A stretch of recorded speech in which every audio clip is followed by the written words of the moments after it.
And good morning, good morning, good morning. Welcome to Chalk Talk. I am your host, Kim Davis. Today is Tuesday, November 23rd, and it is the week of Thanksgiving. So if you join the show or as you join the show and make comments, before you say anything other than maybe hello, I would ask if you just drop something that you are thankful for and hopeful about in the comments. We want to add a little extra positivity to this week. So, first of all, thank you for joining me. Thank you for being a part of the Chalk Talk Tribe. And I'm super excited to be with you here today. There's a few things that we're going to get to as we get ready for this Thanksgiving week. And keep in mind what we really have to be thankful for. First of all, I'm going to start with I'm just thankful for being able to be here with you again. I mean, it's something that we assume. I mean, at the end of each show, I say, I'll see you next week, but it's not a given that I'm here. So I'm first grateful that I am up. I'm able to be here with you. I'm grateful for breath, for life. I'm grateful for family. I'm grateful for friends. I'm grateful for a sound mind. I'm grateful for good health. Even with this ankle that gives me problems, I'm still able to work out 6 or 7 days a week. So I'm grateful for all of those things. And I'm also grateful for all of you. I'm grateful for this platform and the opportunity to visit with you and to share with you week in, week out, and to share a perspective that you may not always get other places. And also to bring you sometimes topics and ideas and show segments that you don't see other places. So I'm grateful to have the ability to do that. So, there's a ton I'm grateful for, and I will continue to do that throughout the show and share that with you. So, um, as always, thank you for being here. Felicia says, "How was your day?" I'm new here, but you seem great. Well, thank you, Felicia. Welcome to Chalk Talk, and I hope that you hear something today that makes you want to come back in the future and be a part of the conversations that we have here. So far, my day's been great. I started my day with a workout about a little before 6 a.m. this morning, so I'm grateful that I was able to get up and do that and now get back and be here with you. So, welcome, welcome, welcome. Since we last talked, there's been a lot happening. And listen, I have got to start the show talking about the Houston Texans win over the Tennessee Titans, right? I mean, we go hard. I go hard about the Texans and a lot of the things that they are not doing well. Um, you know, I do that. So I think it's only right that I talk about the fact that they went in and upset the Tennessee Titans. The Titans going into this past weekend the Titans team was thought to be the best in the AFC, right? They were on a 7 or 8 game win streak. They were 8-2. They that team, even with losing Derrick Henry, which is just a beast of a running back, they still had been able to run the offense that they've be committed to the offense they've had throughout the entire season. They were at home. There was some inclement weather. There was some rain. None of those things bode well for the Houston Texans. But the Houston Texans were able to go into Tennessee, into Nashville, and win on Sunday. Now, yes, we can talk about the fact that the Titans had some injuries. They had some key people banged up, Derrick Henry aside, other players, personnel that was out of that game. But they still were favored. I think the last line that I saw, maybe it was Friday, was about 10 points, which is modest, but what I think took into account the injuries and the personnel that the Titans were going to be without. With that said, the Texans went in and won that game on the road in Tennessee. Tyrod Taylor, his second game back after being out for 6 weeks, his fourth start as a Texan. He started the first 2 games, and he started the game before the bye against Miami, which was it was an awful game for the entire team and for him. Probably the worst game of his career, just because he turned the ball over so many times, and that's not something he is known to do. One of the things that people say about Tyrod Taylor is that he protects the ball. So for him to have 3 picks in that game was very un-Tyrod Taylor-like. I didn't expect that again. So he played well on Sunday. He ran in 2 touchdowns and he managed the offense, and they took good care of the ball. They didn't have as many penalties. but they went in on the road, something they have not been able to do. And they also scored touchdowns on the road, which they hadn't done in I forget how many minutes and how many quarters, all those stats. We can pull those for you. At any rate, um, so they won. It was a good win. The defense has been playing well a lot in spurts. They've been turning it over. They've been having takeaways. And last week after the team lost to Miami, when we talked to Malik Collins after the game, he said, "Well, I guess we just have to do more." And you would think, "Well, man, you guys, you created 5 turnovers, and the offense didn't do anything with it." But he said, "We just have to do more." And so this week they did that. They did more. They turned the ball over more. There was one interception. They ran back to within what, the 5 or 10 yard line. I think it was to about the 3, if I remember correctly.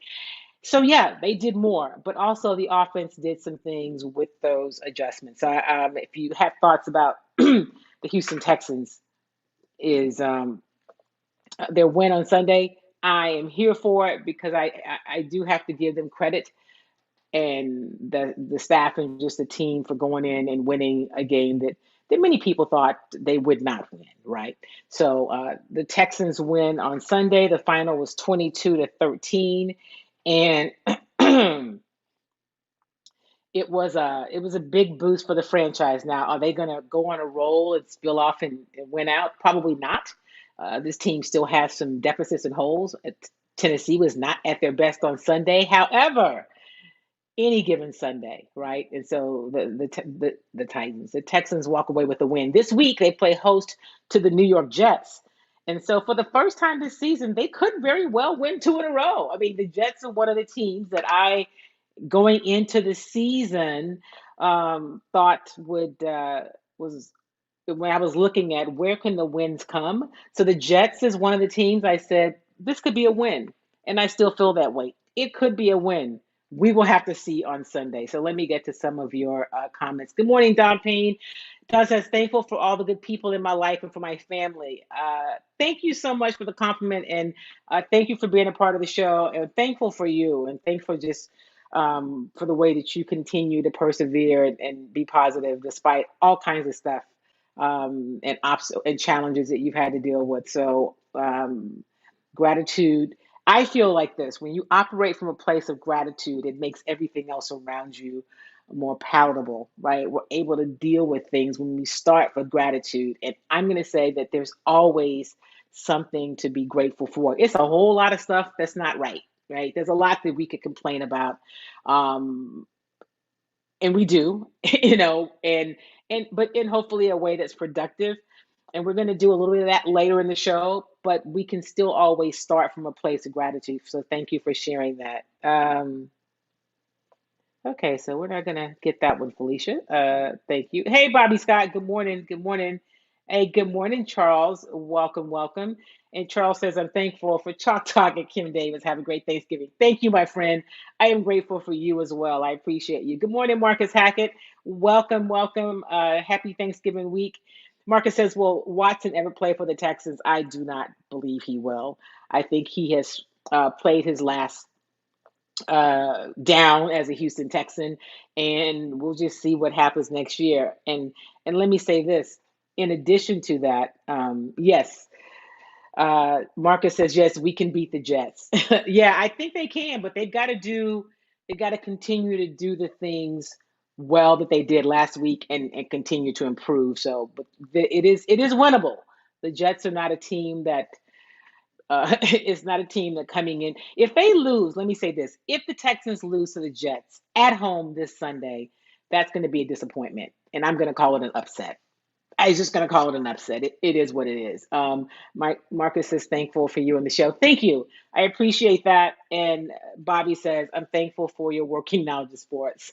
My sister Rock. Thank you so much, Bobby. I appreciate all of you guys. And I appreciate you sharing what you're thankful about. And, because it is about not just great meals that we may have this week, but it is about being able to spend time with friends and family. I hope that if you're listening to this show that you are vaccinated. And if it's been 6 or 8 months, and maybe you've even gotten the booster. I have. I am vaccinated. I have gotten the booster. I still, when I'm going in grocery stores and indoor buildings, I still wear my mask. And I just encourage you to continue to be safe throughout this holiday season because we are still in the midst of a pandemic.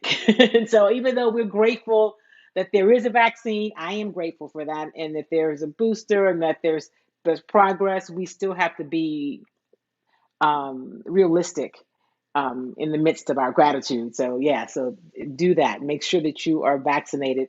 Marcus says 100% vaccinated with the flu shot. I've got to get the flu shot. I have not yet. And I don't usually take it when I worked full time. There were companies, especially in television, that they would you'd have to get the flu shot. I haven't had it, but I am going to get it this year. So I'm grateful for I am grateful for modern medicine. I'm grateful for leadership that gets us through some of these things. So, Texans won. They play the Jets this weekend. There's some other stuff happening in the world of sports as it relates to Houston around the country, but I'm going to talk about some things as it relates to Houston. Last Friday, I believe it was Friday, the Houston Astros signed Justin Verlander to a 1 year deal, a $25 million contract. And, I posted that I thought I kind of felt some kind of way about that. If Verlander can throw the ball the way he did prior to the injury, it is obviously a very good move. I felt like Justin Verlander this past season, especially late in the season, was much more focused on free agency than recovery. That's me, Kim Davis. It's what I think. And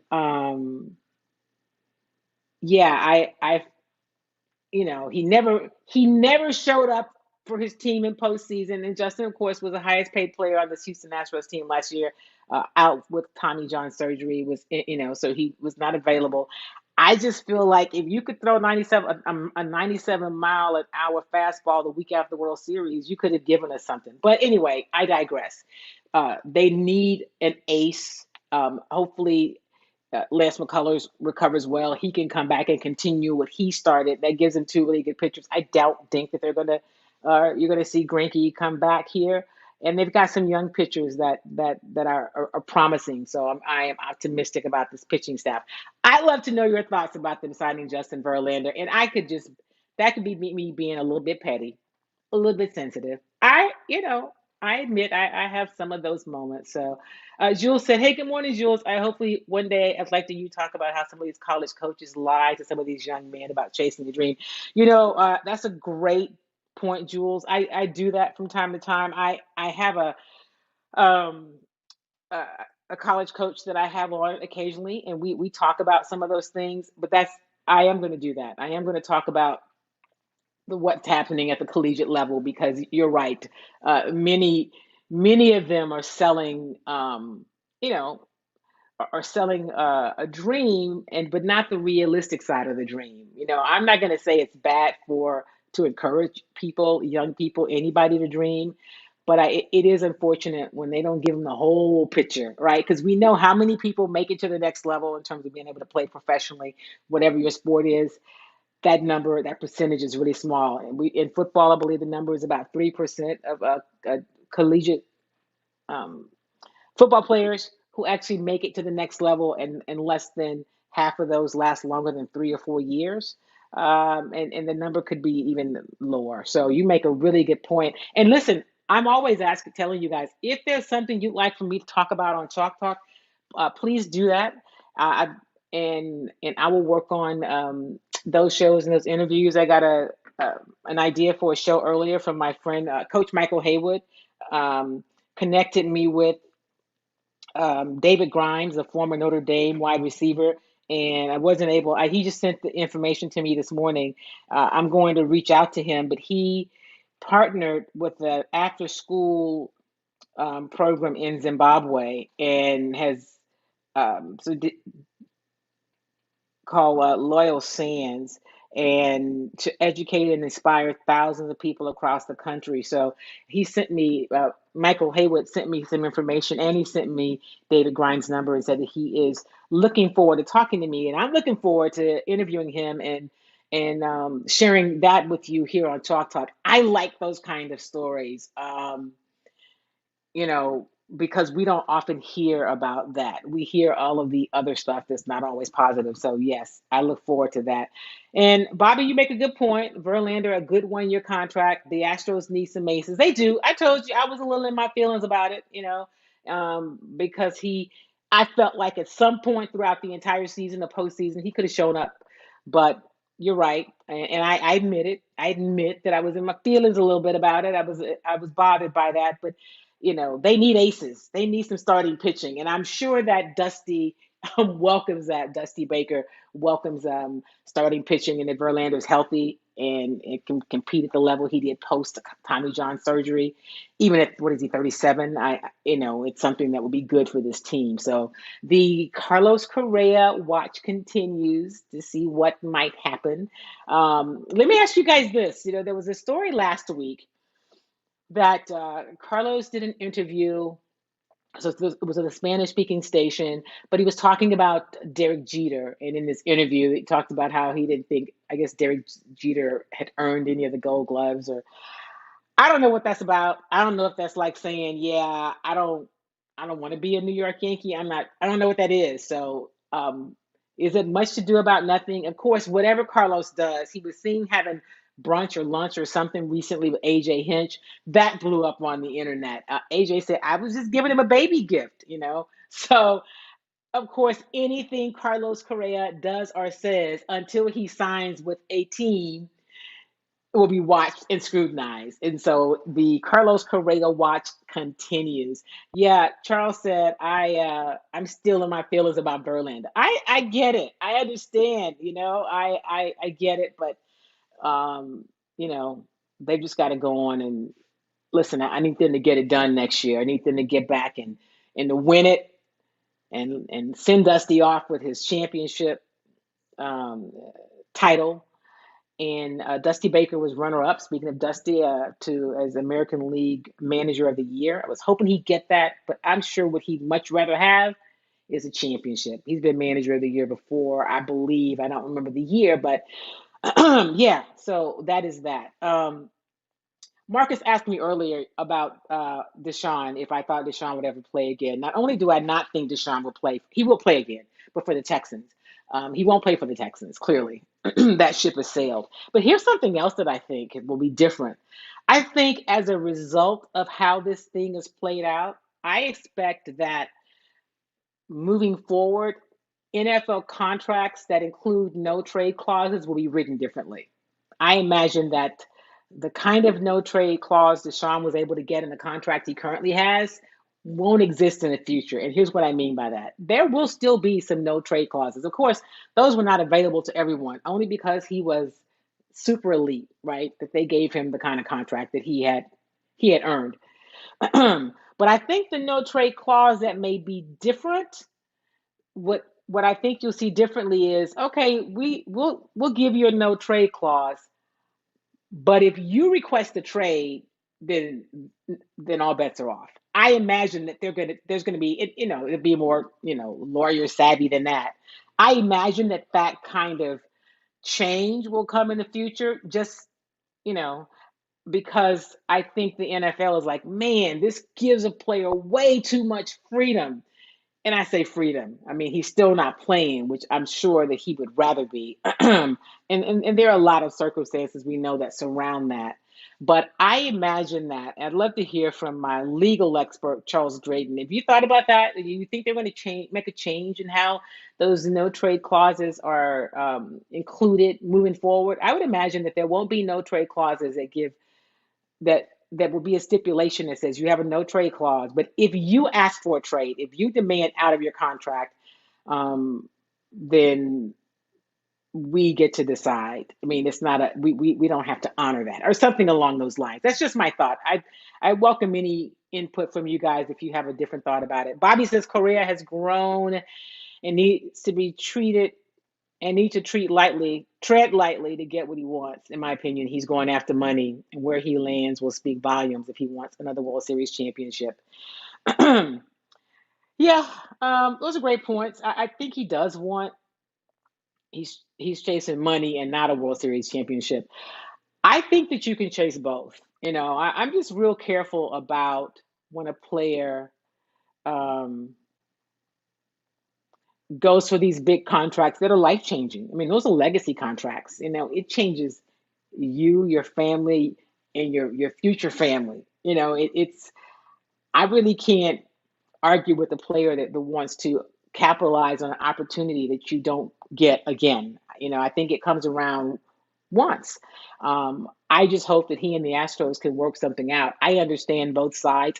I know why. I understand why he wants 10 years, but I also understand Jim Crane's philosophy, the owner of the Astros, why he's not big on 10-year contracts, because we've seen how players who've made those big who had those 10-year deals that you commit to up front for this guaranteed money of 30 plus $1 million later in the contract in that year 9 and 10, that they are um, much less play a version of their greater selves. And so I get both sides. I mean, Jim Crane is running a business. I mean, like he said, we've got money and we're going to spend it, but we also have to think about building an entire team. So it will be interesting to see where he ends up. I believe he does want another World Series championship, but clearly he wants and deserves money. Just like when Springer left, I get it. I would have loved for Springer to have stayed, but how do you turn down that kind of money? It's life changing money, and when you get an opportunity for that contract, because there's no guarantee there will be another contract after that. In fact, this is probably the biggest contract that you see.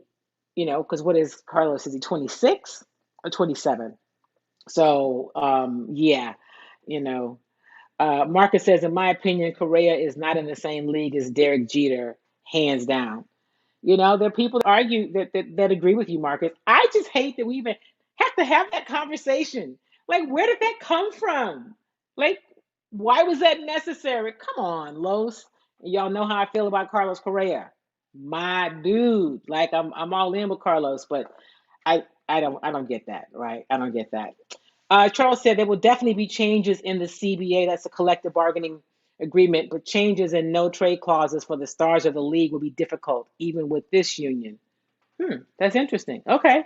Um, yeah, so we know that the new CBA is going to look very different from the current one. But that's interesting that you say no trade clauses for the stars of the league will be difficult, even with this union. And that, I think what he means by that, you've heard me say I don't feel real strong about the union and the union's leadership. And yeah, we're talking about stars. When we talk about Deshaun Watson, we're talking about a star in this league, an elite, a super elite player who will be super elite for years to come. And so it will be interesting. And yes, I too miss Springer. I don't want to say George Springer. I do. I really do. So we'll see what happens, right? I'm going to let you hear from David Culley a little bit, who we talked about the Texans and what they did. I'm going to share. Yeah, Charles agrees. Jeter brought so much to a team. Correa is a great player, but not Jeter yet. Yeah, I agree. I just don't even know why he had to venture into that. I mean, what is the point? I mean, because Jeter is not the guy that's all in the media and an attention grabber and I don't know that he's ever said anything negative that I've ever read about Carlos Correa. So I don't know why it was necessary to to talk about Jeter. I don't really get that, but hey. So I'm gonna let you hear from David Culley. Um, let's see here. During the game, they talked a great deal about, or some about, your relationship with Bill Parcells and how you had gone to him before the season because he was an expert at turning programs around, that kind of thing. Can you talk about how that impacted you, and also has he consulted with you any since then in any conversations that you may have reached out to him?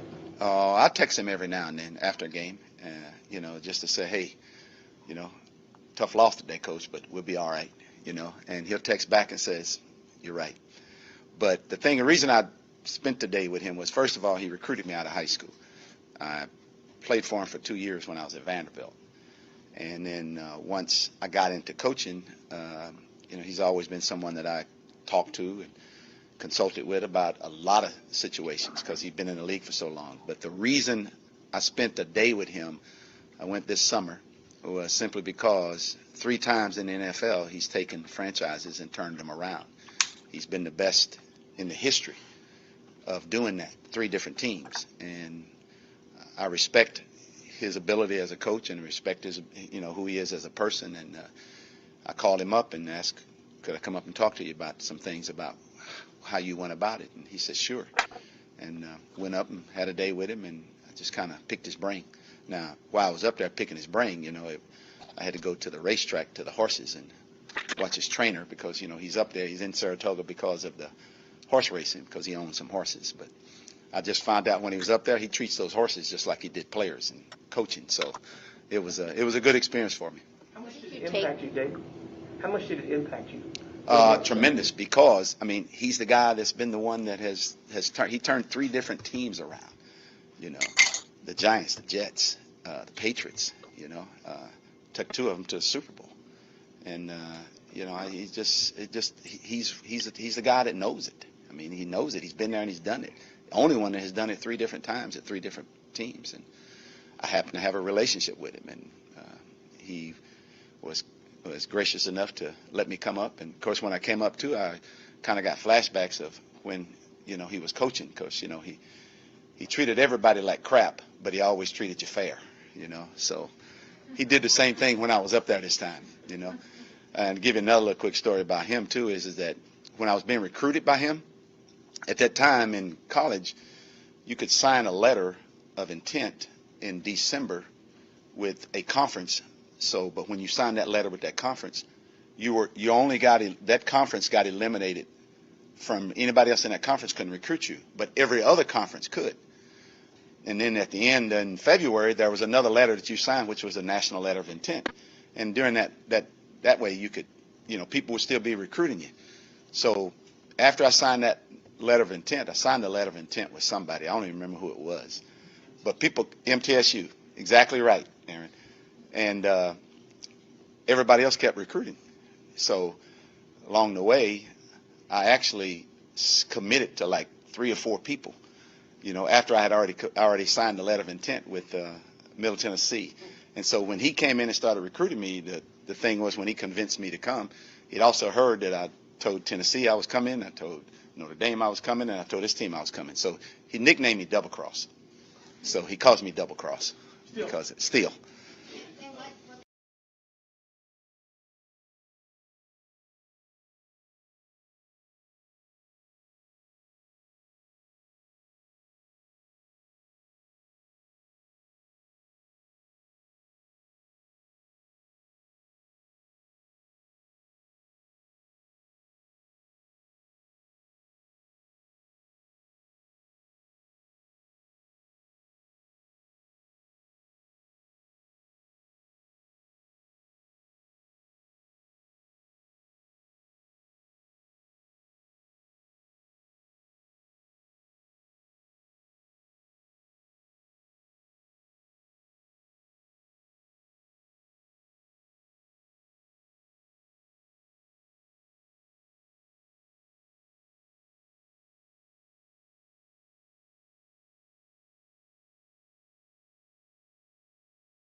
All right, there we go. Sorry about that, guys. Thank you for that. I'm not sure what happened, but we lost audio for a bit, and I appreciate you letting me know because I was just talking to myself. But at any rate, I thought it was interesting to hear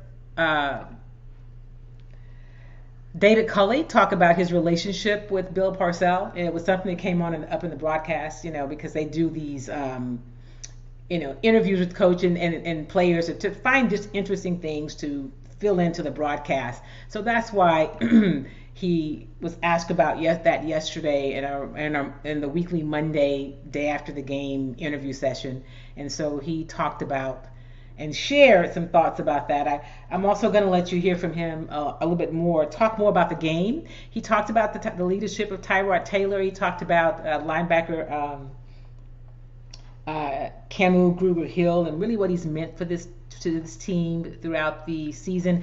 And being without defensive lineman Jonathan Grenard, who's really been a bright spot, one of the stars of this defense. You've seen great play from a Jonathan Grenard. Roy Lopez, I think, has proven to be a good pick by this team. Again, a good pickup by a good draft pick, right? Was he a 6th round pick? And he's played well, so I think he's got a bright future. And they made some changes last week. They moved Lonnie Johnson back to defensive back.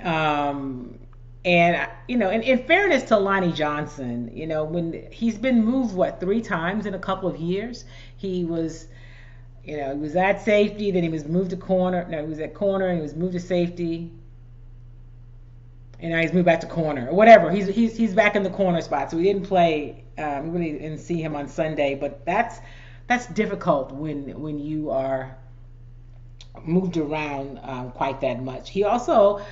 Cully also talked about the leadership of Tyrod Taylor and just being able to have him. So I'll go back to Cully in a moment. But before I do that, I wanted to see if there is. I wanted to make sure I didn't miss any other comments. But so yeah, that's David Cully, and I'm going to. So I'm always doing some different things with technology, right? In terms of how I use the technology that we have. And I am going to, again, let's do this, share from David Cully. Here we go. I can add him back to the stream. What piece of advice or did you take from him from that day about turning a program around that you've tried to incorporate here? Well, do what you believe in. Do what you believe in. You are the leader. You have a plan. Implement your plan. Make sure everybody is on the same page with you with your plan. And he says, follow it through the end. Okay, I'm going to skip ahead. Defensive end with John Grenard. Do you expect John to be able? He did practice last week. Was it close to where he didn't make the trip and didn't play? But do you think he would? So I want to go back for him talking about Eric Murray and the secondary and how they played. Consistency and continuity with those guys back there. We haven't changed our defense from day one to now. We're playing it better. We've got the combination back there of guys that understand each other, that are playing together, and the big thing what I've seen with them is that just eliminating the big play. We gave up a couple yesterday, one, and basically it happened because of a miscommunication. And that's been the biggest thing with us moving forward, especially coming off the bye, is the big thing was communicate. And basically when you've played with each other together, it's no different than when you're playing in the offensive line. Eventually the same guys playing together, you have some continuity. We've got the same guys in the back end right now that have played for us for a couple of weeks. And they're communicating better, although we had a big one yesterday with the big play that they got. That was a miscommunication. And that's the big thing. And Eric's been a part of that. And Eric's a veteran player. He's been around too. So those guys understand, and there's a communication thing there that they're getting done that keeps us from giving up those big plays. All the way to the end of that ball game that we'd have a chance to win it with him being there. And everybody felt it. Everybody felt it on the sideline. We felt it through the whole week of doing that preparations. And when he goes out and he does what he did yesterday and taking care of the football and doing his job, good things happen. And it goes all through the team, not just our offense, but with the entire team. So that was Cully, of course, talking about Tyrod Taylor. And it is true. I mean, I think clearly they're 0 for 6 without him, and they've now won. He started in 4 games, so they're 2-2 with him. They lost because he started the game against Cleveland, but he didn't finish. They lost that game. They won the first game against Jacksonville, and then they lost. They won the game. They won the first game against Jacksonville, and had their second win on Sunday against the Titans. So they're 2-2 with him, 0-6 without him. So all the talk about, y'all know how I feel and where I stand when it comes to the whole tank, finish further down to get a better player. I don't think that's how you build a team. And if you just go back historically, it doesn't necessarily work because there's so much more to building a team. You need so many pieces in football, unlike, say, basketball, where maybe, one or two players can totally change the trajectory of your team either way. Okay, we see what happened with the Rockets. You take away James Harden, a future Hall of Famer, and a Russ Westbrook, and you see what happens with this team. And so now they are in clearly rebuild mode, and that's going to lead me to talking about these Houston Rockets. Man, let me tell you, some of y'all just mean on Twitter. Y'all just mean when it comes to talking about these Houston Rockets and talking about the coach, Steven Silas. And I will tell you that when I'm watching, some of what I see, I sometimes wonder about rotations and lineups that he may go to. But y'all know I'm going to always defer to people who I think know a lot about what the game is. This Houston Rockets played a game on Saturday against the Knicks that they really should have won, right? We've seen a few games that they were right in it. The game last night against Boston, you could just see that they played, but they were never in it like they were on Saturday against the Knicks. So last night they lost to the Celtics 108-90. They had competitive quarters all the way to the third. The third quarter they were outscored 16-34. The first quarter it was 21 Rockets, 22 Celtics, right? You're in that ball game. Second quarter, it's 26 Rockets, 30 Celtics. They go down at the half, and they're down by 5. But they're still you're in this ball game, and then in the third quarter, you just kind of get taken right out of it. You score 16 points in the third. The Celtics score 34. You win the fourth quarter, 27-22, but it's just too little too late. And I think that the loss they had, it was the 15th straight loss, right? So they are they 1-15?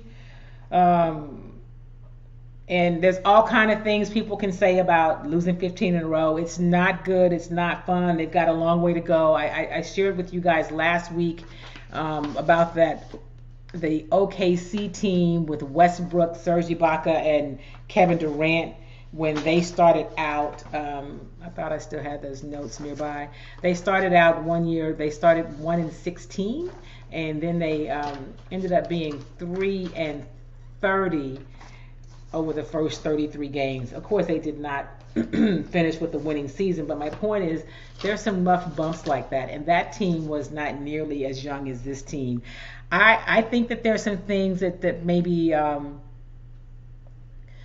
that maybe Coach Silas could do differently, but they've got a plan, and I think that we just have to see what it is. Here's a couple of things that I do believe. I like KJ Martin, and I like DJ Augustine running the point. I like those two players, and I think Shegwan is good. I like what we see from him. So here's something that was asked of Coach after the game on Saturday, and not because people on Twitter were asking, but one of the guys covering, in the post-game interview said, why did you put Tice back in when they had so much success with Shegwan in that segment? And he said, listen, he played 13 minutes. I had to give him a break, and so I think sometimes we have to keep those things in mind and remember that, a player does have to get a breather. And 13 minutes is a long time to run back and forth up and down the court. So let's see what Bobby says. Their game is disrespectful of the coach. They look like street ball. I don't see any cohesiveness in team play. There are too many games I see them lose late in the fourth quarter. I listen. there's so much that you can say, Bobby, and you make some good points. When they just are bad at free throws, right? Like I don't know how you coach that. I'm just going to pull up the stats from last night. So, so last night they had 14 turnovers. It was a little better, because sometimes they've been turning it over 20 plus times, which is not good. Free throws, they were 17 of 24. You missed 7 free throws, right? That is something that they've got to get better about. They shot 11 of 42, 26% from 3. Those aren't good numbers. And just in field goals, they were only 37%. They were 31 of 83 in terms of their shots. Rebounds, they were out rebounded by 17. Boston had 10 steals to their 6. Blocks were the same. Turnovers were about even. Boston actually had 1 more turnover. And out of your starting lineup, you got nobody in double digit points. Armani Brooks had 17 points off the bench to lead, who led all scorers. Jalen Green had 9 points. Eric Gordon had 9 points. Jalen was 0 for 4 from 3. Tice, Tate, and Wood were all 0 for from 3. KJ Martin had 10 points off the bench. He ended with a -9. DJ Augustine, okay. Wait, what happened to my... Hold on, let me go back to my numbers. DJ Augustine, 17 points off the bench, 17 minutes off the bench. He had 4 points, but and he was a -2. That's the... Oh no, I'm looking for Shenguan, who had played 20 minutes, 8 points off the bench. He was a +9. Armani Brooks was a +8.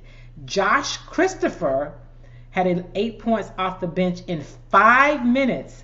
5 minutes. And he was a +11. David Nwaba was a +11. Nobody in your starting lineup was a plus. And what I mean by that is in terms of they take all the numbers in terms of what you do, minutes, points, the whole line, and decide if you were a plus or a minus. Obviously, a plus means it's a positive for the game. A minus is not good.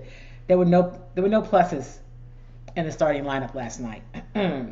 It was not a good game. Meanwhile, on the other side, the entire starting lineup for the Celtics were all in the positive plus, right? Tatum had 30 points in 33 minutes. Brown had 19 points in 22 minutes. AJ Horford had 11 points. They were +23, +21, +22, +24, +28. Those are the kind of numbers you've got to get to in order to win ball games. And so, look, this Rockets team has a lot to do. I think Charles says it. Yes, you're right. They are young. They are very, very young. And Bobby says they need to learn how to trust on the court. And here's the thing, Bobby. Some of these, you got 4 teenagers. 4. That's young. They've got to learn how to play the game. They've got to understand the game. They've got to learn how to take what they do in practice and translate it into a game. And so there's a lot they have to learn. And it's not even just the trust. They got to learn how to play this game at this level. And so a lot of that goes into what we see game in, game out, even beyond what play you call or what lineup you have. You've got to teach these young men how to play and how to be professionals, how to play the game at this level. And that is a lot of what we're seeing. I'm going to let you hear from, speaking of that, I'm going to let you hear from Coach Silas, who spoke after the game, and he said they lost some of their groove on offense, which led to a lot of what you saw on defense. Here is Coach Silas after the game last night. Was there some give in on the other end as well? Yeah, I mean, it's natural for that to happen when you have good looks and you're just not even really close on them. You do have that natural give in, and I thought we lost our energy. Looked like maybe there was some fatigue that set in as a result of this long trip. So yeah, we lost some of our groove on the offensive end, which led to loss on the defensive end. They started really taking away the paint the last 6 minutes of the half. What's the counter? And then the third quarter. Yeah. Yeah, I mean, our spacing is everything to us, and drawing that second defender and making the play to open guys, and we got to be ready to shoot the ball. I thought there were times where we weren't necessarily ready to shoot, and we would shot fake and then drive, and we got to shoot the one that's open. We got to shoot the one that they give us, and there were times where we weren't stepping into it ready. And then as a result, we either got a worse shot or didn't make the right play. And then you stop from the field. You guys normally pretty good at getting a lot. Yeah, there's definitely some overhelp situations where they were just daring us to shoot the outside shots. I mean, they were really packing the paint. And then, we went to some more like perimeter pick and rolls where we're rolling with the perimeter and spacing tights a little bit more. And as a result, they were really collapsing in the paint. That was Steven Silas last night after the loss in Boston. They're back home. They play the Bulls at the Toyota Center tomorrow night, and then they play, I believe, Charlotte at home on Saturday. That wasn't pretty, right? And so Charles says, yes, for rich teenagers, maturity is precious. Yes to both. Some rich teenagers and maturity is precious, and they've got to. It's a test for everybody, including Silas and his staff in terms of what they're doing. And so hopefully they will figure out the best things. Bobby says they're young. I agree. Are they teachable? I think they are. I don't have any reason yet to think they're not. And, I think when you start getting to like Christmas, right? To me, basketball really kind of, it starts, but it really, you have a better sense. I think much before you get to the midpoint of the season, before the All-Star break, I think you kind of start seeing like, okay, somebody asked me how long. I was doing a show, somebody's show a couple weeks ago, and they asked me, how long do you think they're going to stay with Porter to see if he can play the point? And I said, I would imagine through up to Christmas before you say, okay, because you got to give it some time. And of course, we as fans and we as media can be very impatient. And you're like, why isn't this happening? Do this, do that. But every move requires some other things, right? So we make a move, we make a change, and now we've got to learn with that. It's not quite as simple and easy. But here's what I know: this team needs a win in the worst way possible. They need a win, and I'm hopeful that they will get that win tomorrow night when they play host to the Chicago Bulls. A win against anybody, right? But the next game will be great, and it makes it a little easier to keep coming back and to keep talking about what we're doing and what we're building and getting the buy-in when you see it work and you see it work as and result in a win. I think the way they lost, I don't know if any of you had a chance to watch that Knicks game on Saturday, but losing that game, and you said, well, they lost it, but they were playing so well and they were right in it. I think that game took a lot out of them. I think that last night they were fatigued physically and also fatigued mentally.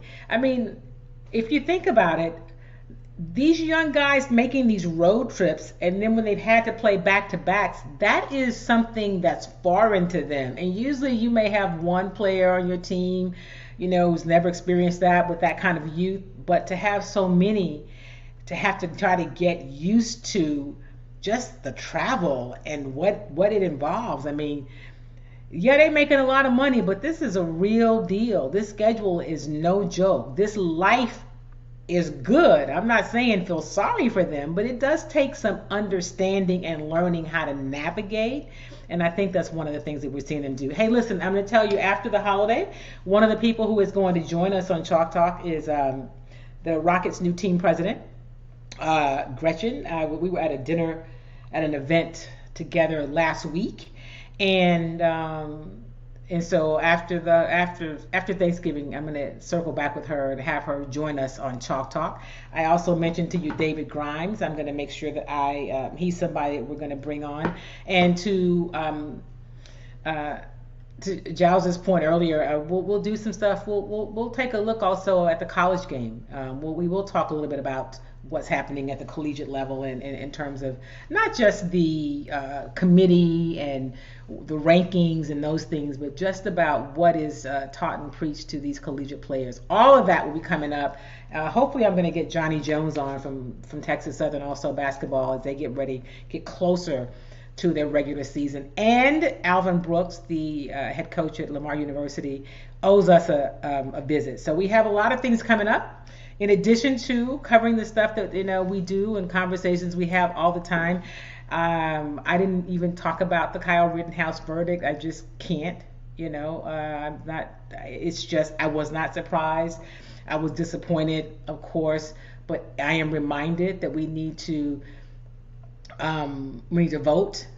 We need to think about the people we put in office at the local level as well as the state and the national level. We need to vote for judges. We need to vote for people who make laws. And we need to make sure that you're calling your senators and Congress people, because voting rights is an issue. It's on the table. We got to fight for it. And the second half of the infrastructure deal. So all of that as you get ready for this holiday. Be safe, make wise choices, be careful. We are still in a pandemic. If you're traveling, travel safely. If you're around people, make sure that you know who you're around and have a mask available at all times. Pack your hand sanitizer with you and just be safe so that you can come back until we can all come back and hopefully be here again next Tuesday morning. We'll see what happens with the Ahmaud Arbery trial. I'm more optimistic about a verdict of guilty in that case, but until I see it, I just don't know. But even with all of that, remain grateful, remain hopeful, and take care of yourself. Thank you. Bobby says good points. Young men, the grind of the NBA is taxing, and they need some old professionals to learn them how to endure. That's right. I'll see you guys. Take care of you. Thanks so much, all of you, for not just being a part of the show by listening, but for engaging and participating. Have a great, great week. Be safe. Remember, do something kind for yourself and do something kind for somebody else. I will see you next Tuesday, if God says the same, right here on Chalk Talk, and throughout the week I will give you updates on my social media platforms. Remember, Chalk Talk is brought to you by Kimmy Treats. It is as you get ready for the holiday season and you're looking for corporate gifts or things that you want to send or just some things for yourself. Go to kimmytreats.com and check out the website. Place your order, plan for what you want to do over the next couple of months, and you'll be not only getting some good stuff for you or whoever you purchase it for, you'll be supporting Chalk Talk. All right, everybody, have a great week. See you next time.